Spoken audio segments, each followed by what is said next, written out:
Hello, this is Dr. Sonya. For this video, I am going to reflect a bit on an experience and see if that reflection offers any benefit. So I was listening to the Pharrell song, Happy, with my daughter. She's a toddler, so she wanted to hear it on repeat. And so I'm listening to the song with her, and it's talking about clapping your hands if you feel happy, and I'm with my daughter, so I'm gonna clap along to the song and dance and sing with her. And as it's happening inside, I'm thinking, I can feel all this resistance. And the resistance is, you're not happy, you don't deserve to be happy. And I was surprised, because usually I really enjoy dancing, and I think it's so fun, and there's a really pure, a lot of times it feels very pure, but I was getting this resistance, and I had realized that I was sort of out of the habit of having that feeling. And I think instead of happy, maybe the word joy is a bit more useful. There's a little bit more, I don't know, grounding or weight to it, I think. And so I'm feeling this resistance in the song, and one of the things was that she had something on her face, like a little infection, and part of me was like, she might, there's this like voice that part of the resistance is like, she might be on the brink of a massive infection over her face, and you just like dancing and clapping, you can't, this isn't the time to be happy. And then another resistance was, you're like terrible and you're mean. Like you've been like mean to your family, you don't deserve to be happy.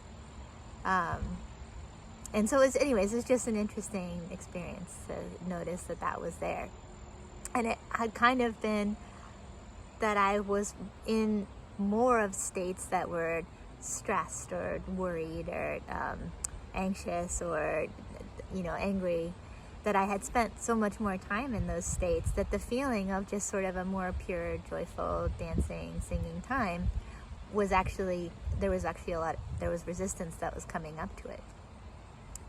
But I just kind of stayed with it, and I thought, over and over again, I mean, the song is repeating, right? So it's for anyone who's like been with toddlers that are children, it's like there's a joy and there's the fun in like repeating the song, the repetition.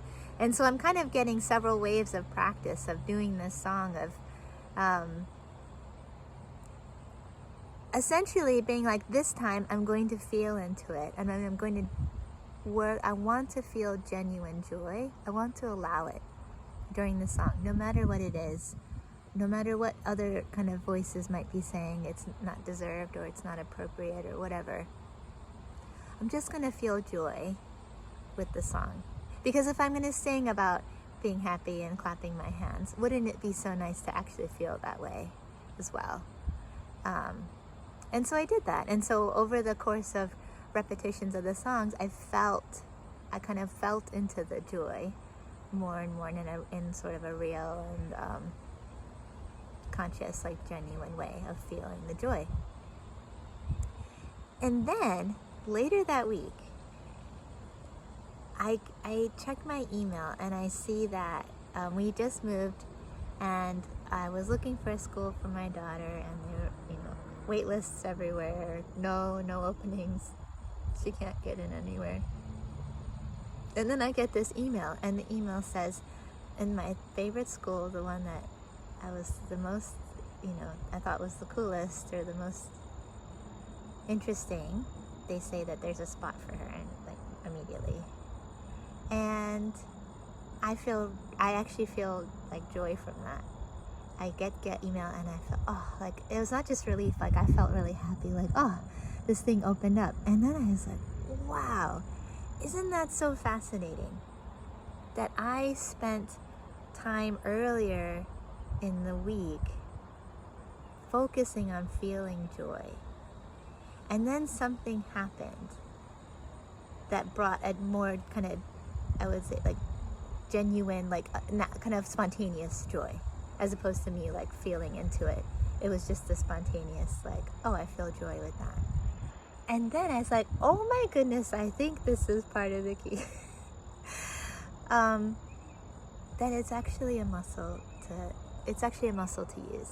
That the idea of joy is something that we actually can consciously practice feeling it, not just thinking I want to be happy or I want to be joyful, but feeling real joy. And if we don't do that, what's the alternative? To practice feeling other feelings, like sadness or anger or anxiety or stress. And if we spend our times practicing those other muscles, what are we strengthening then? And if that's not what we want, if we want to feel more joy, and like I said, I switched from happy to joy because I do think there's a genuine depth to joy that isn't circumstantial necessarily, and this is part of it, is that we can choose to practice that feeling of joy, of finding, even if there are things going on in our environment that bring up resistance to that feeling and say, like, you're not allowed or you don't deserve it or things like that, that the reality is that we can actually feel that way. It is okay. Even if it's only in moments, for moments, we are allowed to feel joy. No matter what else is happening. And yeah, that's the complete thought. I will add to it a little bit and say that, sometimes I'll be like frustrated and my husband's talking to me and he says, well, that's your choice to feel that. And of course, in that moment, I don't want to hear that. It's because I'm thinking, no, I'm angry. I don't want to, it's easy, him saying that is just like, well, it's easy for you to say I'm in the moment of feeling this emotion. I don't want to just like turn it off and feel another one, which is probably true. I don't want to, but it feels very difficult to just turn it off and feel another one. And the more that since this experience happened, and the more I've been reflecting on it, it's that, yeah, in the moment when there's a kind of like already the emotion of like anger or sadness, if that's already set in, whatever, it kind of has to see its course. It kind of has to be felt and released. It's like once the emotion has been created, it probably needs some kind of outlet to be expressed. And there are healthy ways to do that, but it's hard to just like say, to stifle it and say it's not going to happen, But what I think the key is to actually, the choice time isn't so much in the moment of like the frustrated moment. It's actually all the other interstitial times where we choose to practice essentially feeling the emotions like calm, especially practice feeling calm, practice feeling joy. And when I say practice, I mean just feel joy. Find something. It doesn't, you might hear the Happy Pharrell song and just like roll your eyes and be like, I'd never be able to get to a joyful feeling with that, and that's fine. But there is something in, if you think there's nothing that brings me joy, that's something that's an opportunity of discovery. That it's not that there's nothing in the world that brings someone joy. There are countless, boundless things that bring us joy. It's the training. It's training the mind essentially, and the emotions to feel into a particular thing. So the choice is choosing to practice and choosing to strengthen the muscle of joy, and strengthen the muscle of calm, and strengthen the muscle of reserve.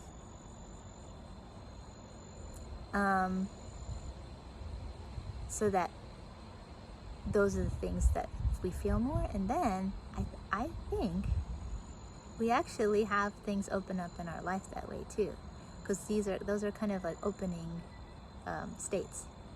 The more relaxed we are, the more calm, joyful we are, the more things flow, the more things are easy, and the more we're stressed and angry and anxious and depressed, the more we close off that flow and ease.